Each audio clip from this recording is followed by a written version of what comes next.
Critic ഇവാലുവേഷനുള്ള സമയമാണിത്. So let's take a look at the critic evaluation. മലയാളത്തിലെ ഏറ്റവും നിർഭാഗ്യവാനായ നടനാണ് രതീഷ് എന്ന് പറയാം. രതീഷിനെ സംബന്ധിച്ചിടത്തോളം നല്ല തുടക്കമാണ് അദ്ദേഹത്തിന് കിട്ടിയത്. ഉൾക്കടലിൽ തന്നെ ഈ വേണു നാഗവള്ളിയുടെ കഥാപാത്രത്തേക്കാൾ, നായകൻ്റെ ആ കഥാപാത്രത്തേക്കാൾ പലരും ശ്രദ്ധിച്ചത് രതീഷിൻ്റെ കഥാപാത്രത്തെയാണ്.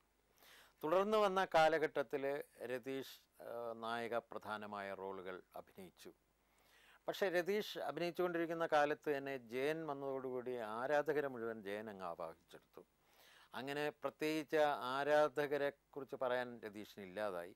അങ്ങനെ രതീഷ് മികച്ച കഥാപാത്രങ്ങളുമായി ഇങ്ങനെ പൊരുതുന്ന കാലത്ത് മമ്മൂട്ടിയും മോഹൻലാലും ഒക്കെ വന്നു തുടങ്ങി.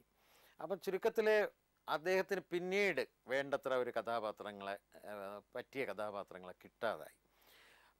അപ്പോഴേക്ക് മമ്മൂട്ടിയുടെയൊക്കെ ഒരു നല്ല കാലഘട്ടം വരുന്നതോടുകൂടി പ്രത്യേകതയുള്ള പല കഥാപാത്രങ്ങളും അവരിലേക്ക് പോയി. രതീഷിനെ പെട്ടെന്ന് തന്നെ, അതായത് അദ്ദേഹത്തിൻ്റെ അഭിനയ സിദ്ധി ഒട്ടും കുറഞ്ഞിട്ടില്ല എന്നിരിക്കെ തന്നെ ഒരു കാലഹരണപ്പെട്ട നടനെ പോലെ മലയാള സിനിമ കാണാൻ തുടങ്ങി.